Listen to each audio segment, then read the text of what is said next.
Well, good morning. I'm Jeff Coleman. And I'm Debra Pinkerton. Welcome to Morning Light. Well, some major news overnight. Iran fired missiles and drones in the Persian Gulf nations this morning, despite a 2-week ceasefire deal announced yesterday. A lot happening. So what is the path forward? Is there a way to build a sturdy, a lasting peace? What approach should America's leaders take in response for the long term? Our Morning Light panel will weigh in. But first, here's a preview of what's coming up later in the show. Align Life Ministries shares the gospel with women facing an unplanned pregnancy. Through services and resources, this nonprofit helps moms-to-be make an informed decision. You can take steps to help them continue their mission. Plus, you will hear from a woman who chose life. Come on, they are heroic in what they do. Yeah.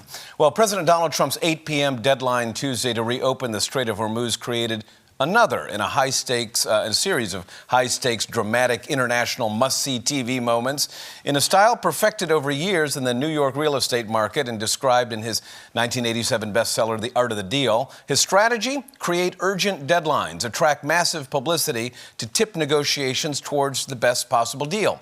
Applied to government, it replaces the old model of deliberation and diplomacy. Supporters call it bold. Critics say it inflames tensions and often risks human lives. But analysts note the deal-making approach may have some limits, especially with leaders driven by fanatical interpretations of religion. In 1979, the founder of the Islamic Republic said, "If we forget the secret of victory and we turn away from great Islam and its holy teachings, we turn away from the basis of our religious foundation." Now, yesterday, images out of Iran showed thousands of regime supporters surrounding key U.S. bombing targets, forming a human shield against airstrikes. Debra, those images are really dramatic, and it shows the lengths that people go to when they actually believe something. This raises, of course, a bigger question. Is there a better way? Option one, of course, the perpetual deal-making where everything is on the table, all is a negotiation. Option two, perhaps, hardline religious ideologies putting entire populations at risk of economic devastation and even death. Or is there a third way, one rooted in the Judeo-Christian tradition, justice governed by informed, fixed principles, by enforcement based on ancient ideas of a just war? Is there a way to live without this perpetual drama and tension? We're going to ask our Morning Light panel, Pastor Dave Biser, Joe Slack, and Pastor Josiah Malinich here this morning. I brought you probably the question of the age, which is this the way it's always going to be? Because everyone is waking up now, checking their phones, almost impossible to escape. Right. What happened in the last 15 minutes? And in one sense, it gives national leaders, the president, others, this incredible platform, negotiating tool to take the country wherever it wants to go. On the other hand, I don't know that we were designed to live this way. Josiah, in between these two approaches, Iran's kind of religiously driven fanaticism, the president's deal-making where everything is on the table, nothing seems sacred. Right. Is there a different way? Is there a way to say, if you were president or if you were advising national leaders, there's a different way? I'm not going to try to pretend that I'm in the political field, and understand what it would be like to make a decision at that level. But I do think that it's worth saying you have to understand we're in an age where everything is visible. And so because of that, it creates, knowing our president, he loves to troll. And so because of that, I think it's only escalated because he's got influence. And I think that speaks to everybody in our day and age. Same thing with Iran. They're going to respond with, okay, we've got the whole world watching us. We might just say some things or do some things that trigger people. And so I think when you're living in an age of offense, which Jesus referenced would be in the last days, where everybody's upset about something, everybody's going to look for tension. I think that's just what we're seeing on a national scale. So is there another way? Of course. I do think that, the Bible speaks to a time of peace and a time of war. And so there's going to be seasons where we've got to be okay with things shifting. But I think we've got to, if we're looking to our faith leaders, I'm appalled by the amount of faith leaders defending crazy ideology, crazy decision making from the top of our nation and putting God's name on it. I think you're looking like the Crusades of the early days. You're looking like all these things who kill people in the name of God.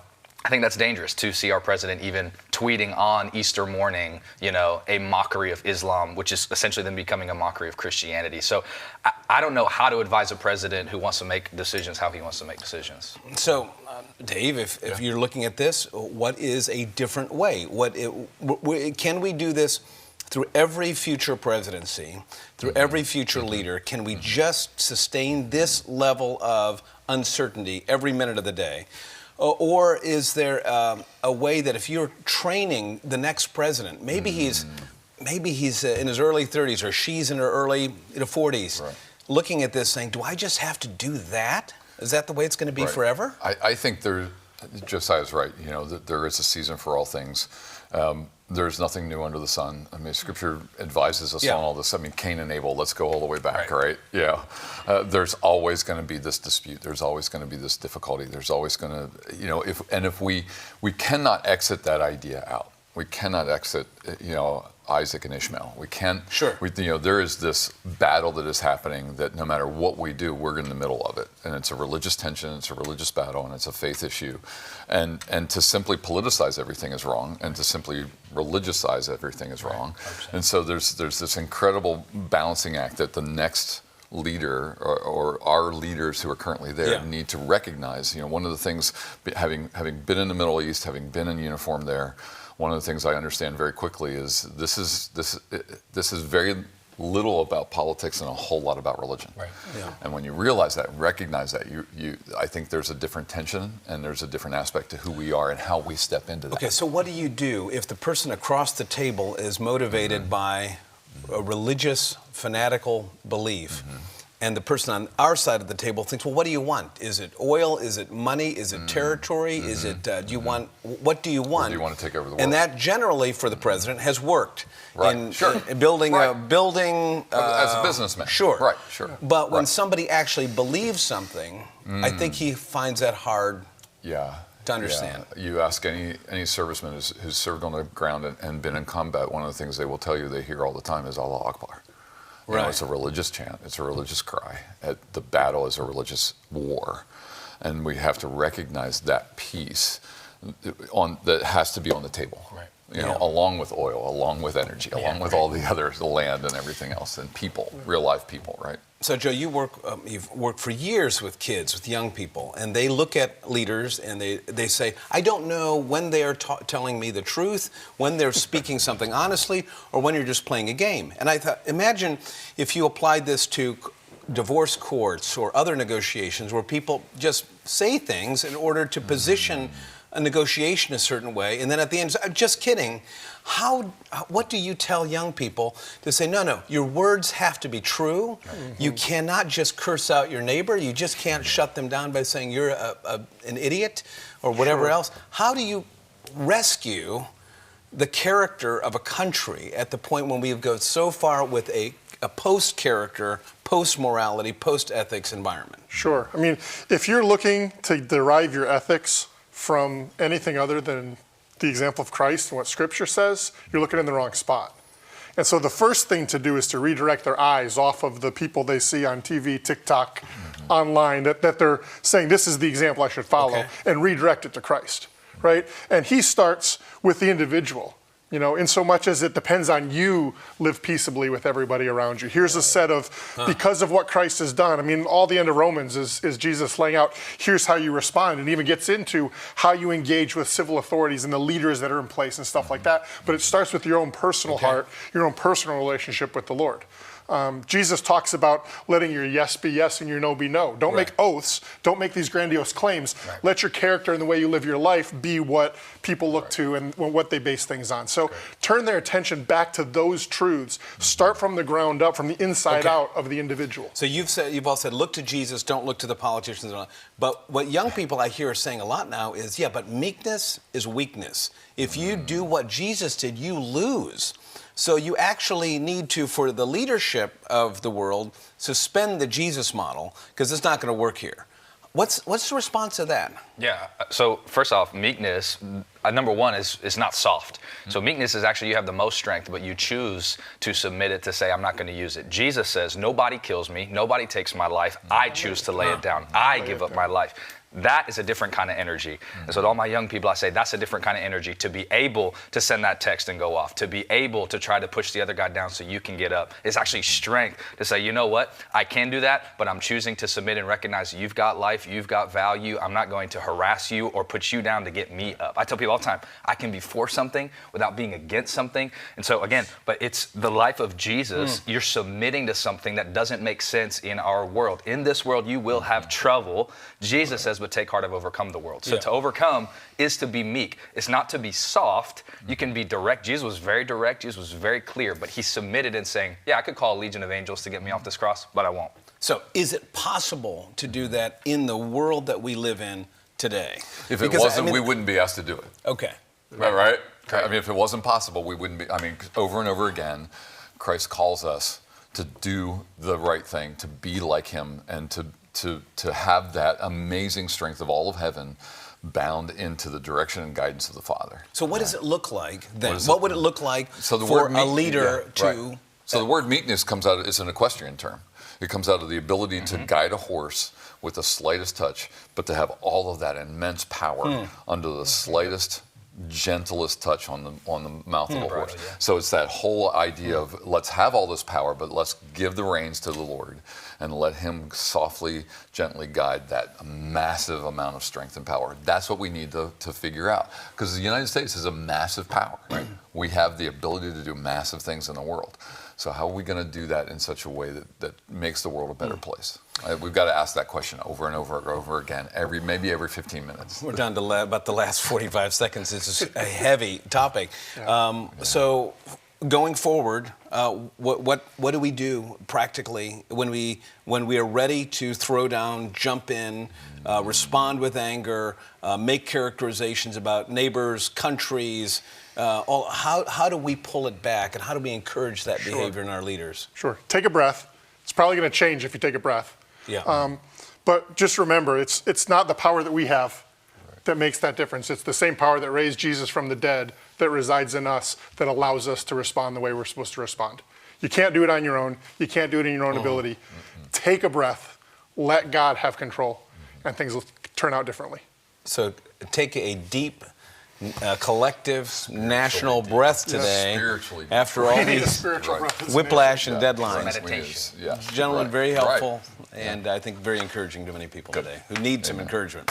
Well, coming up on Morning Light, lace up your sneakers to champion life. Align Life Ministry needs your help to save the lives of unborn babies by helping moms make informed decisions. You're watching Morning Light right here on Lighthouse TV.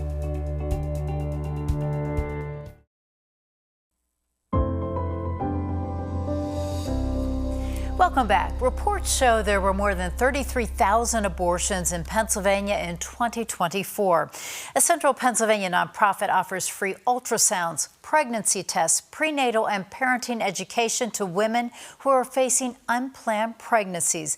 Joining us is Erica Allgyer, events coordinator with Align Life Ministries, formerly known as Susquehanna Valley Pregnancy Services. Thanks for being with us. Yes, thanks. And congratulations. Thank you so much. When are you due? I'm due April 23rd, so in about 2 weeks. Oh my goodness. And this is your first, you said? Yes, this is our first baby. She's a girl, so we're super excited to welcome her into this world. Oh, very exciting. Yeah, You'll thank you. absolutely love it. Thank you. So remind us about Align Life Ministries. Yes, so Align Life Ministries, so we align with God to proclaim the gospel of Jesus Christ and champion the sacredness of human life through 3 main areas of ministry: strategic partnerships, equipping resources, and our pregnancy centers, which are our most well-known area of ministry. So let's talk about the pregnancy centers. What do you offer there? Yeah, so across all 4 of our centers in Lancaster, Ephrata, Columbia, and Lebanon, we offer limited obstetric ultrasounds, prenatal and parenting education classes, pregnancy tests, fatherhood classes, baby care supplies,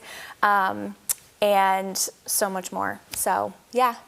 How is this ministry making a difference? Yes, so we believe that through the services we provide to moms and dads who come in one of the most difficult seasons of their lives, we not only help them walk through that difficult season of an unplanned pregnancy, but also help them to thrive, because through the services we provide, we help them to make confident choices for themselves and their babies, and we believe that healthy families equal healthy communities.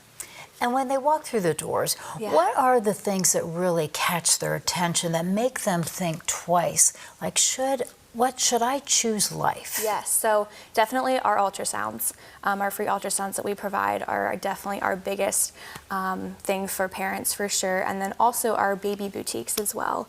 So they get all kinds of free baby care supplies at our baby boutiques at all of our locations. So. Yeah. Ultrasounds are amazing. Yes, and they it truly really are. takes your breath away. Yeah. And when you see this little person inside of you, makes it real. It does Definitely make it makes it real. Yeah. So let's talk about some events that you have coming up. Yeah. You have an event in May. Yes, we do. So upcoming May 9th is our Move for Life event. So it is a 1 mile walk, 5K run with a fun zone. It's coming up on Saturday, May 9th at the Junction Center in Mannheim from 7:30 to 11:30 in the morning.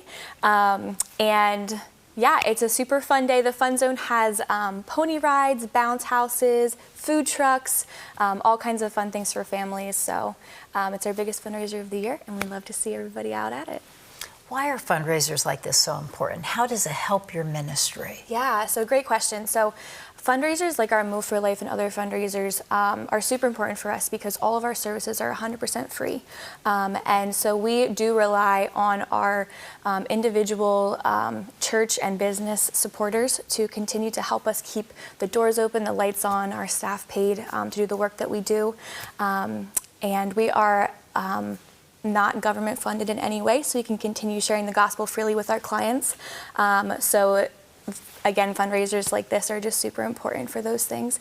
And it's just super fun to have people who are like-minded, who want to come alongside each other and champion life. And it's just a fun morning to be refreshed in the spirit and to really see what the Lord is doing through the efforts of those who partner with us. And when you share the gospel with clients, what is the reaction? They love to hear about Jesus. Like most of them love to hear about the Lord. A lot of them maybe haven't heard it before. And it just really, I know a lot of clients will say that they just feel a peace that they haven't felt before, that they feel strengthened in a way that they've never felt before in this season. So we always ask if we can pray for them at every meeting, at every client interaction that they every session that they attend, every class. And most times they receive it. So yeah, it's just beautiful to see hearts transformed. And yeah, just show them that they can be born again in Christ. Yeah, wonderful. Yeah. Wonderful ministry. And once again, congratulations. Yes. Have fun. Thank you so much. Thanks so much for being with us. Yes, thanks for having me. To learn more about Align Life Ministries or to sign up for Move for Life in May, visit alignlifeministries.org. And still to come on Morning Light, shock, disbelief, fear, and anxiety. These are all emotions women may experience when they have an unplanned pregnancy. A woman will share how Align Life walked right alongside her. That's next.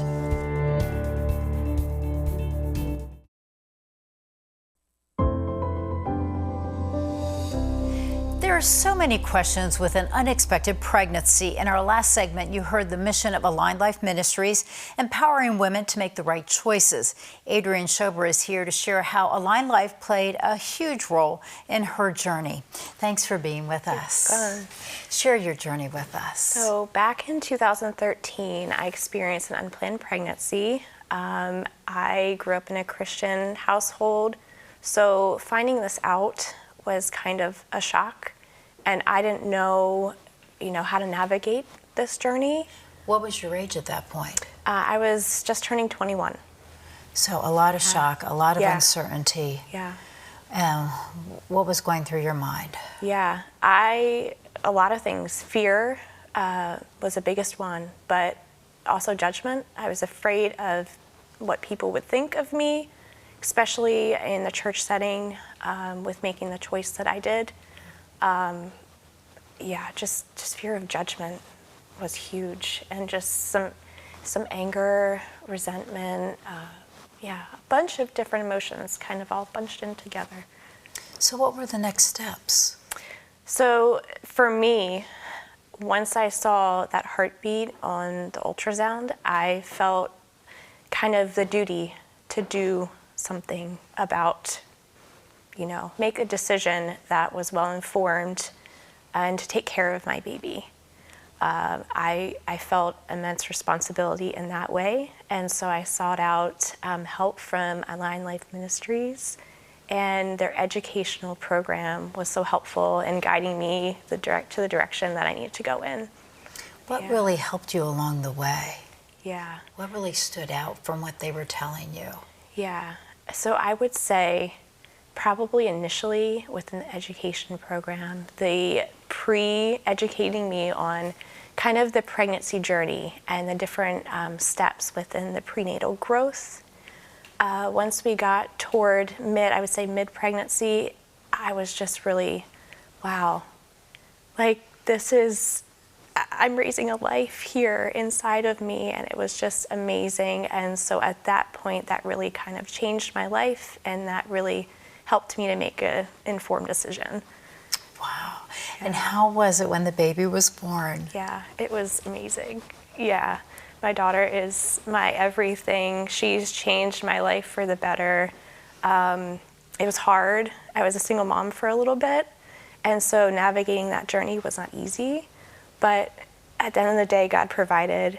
Whenever I needed something, He provided. And she is amazing. Yeah.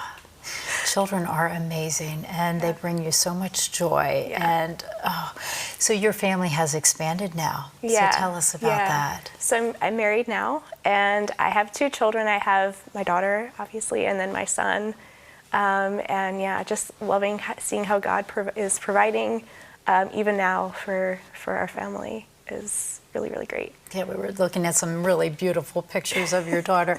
How has this journey really strengthened your faith? Yeah, so at the beginning, my faith wasn't very strong.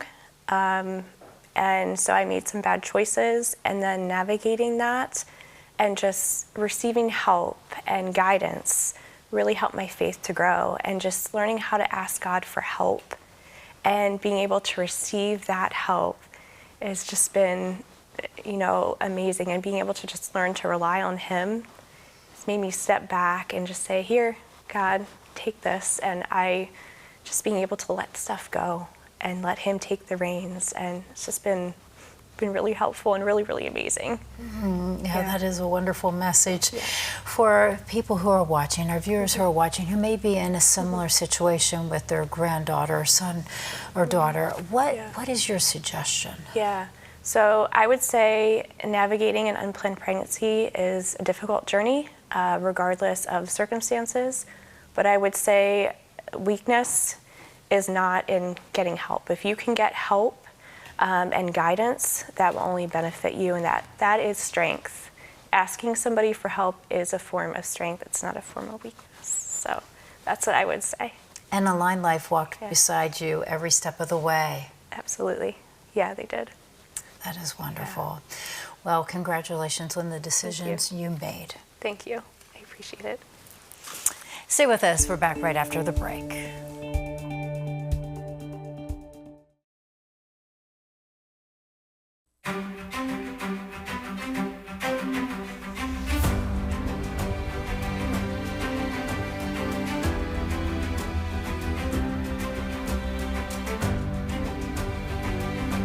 Welcome back. Coming up tomorrow on Morning Light, building communities of love and hope that honor women. That's the mission of She's Somebody's Daughter. The goal is to raise awareness and provide prevention education to those affected by sexual exploitation. The interim executive director will be here along with the executive director of volunteers. And that's a look at what's coming up tomorrow on Morning Light. Now, Jeff, your closing thoughts. What an important, heroic mission they do as well. That is Can't wait true. to hear that conversation. Well, John Witherspoon, signer of the Declaration of Independence, Presbyterian minister, president of Princeton, warned the character of the country was reflected in the conduct, especially the conduct of its leaders, in the way we live. The corruption of manners made people ripe, he said, for destruction. Those are heavy words. For the founding generation, it just wasn't about manners. Our speech, they argued, reflected our character. What came out of our mouths reflected what was actually in our hearts. When something is empty and corrosive becomes common, it points to something deeper. in a way, a cancer inside. So widespread in that founding generation, preachers addressed it, profanity, directly from the pulpit. Across the political culture, not just one side or the other, there is a growing tendency today to treat vulgarity, profanity, as a kind of virtue in our leaders, as if bluntness proves sincerity, or rage or anger proves that that leader is authentic. But that is a grave mistake, because Scripture reminds us out of the abundance of the heart, the mouth speaks. And the direction a leader's heart is pointed will shape the direction of a little town or a big, powerful nation, for good or for bad. This conversation about profanity, about vulgarity by our leaders, isn't about any single party or a particular politician. It's about our national character. And it is time in the 250th anniversary of our country to start paying attention to the character of America again. For Debra and the entire Morning Light team, I'm Jeff Coleman. Thanks for watching today. Now go check on your neighbors. Take a minute to pray for our troops today. They need it. And then let's meet back here again tomorrow morning, God willing.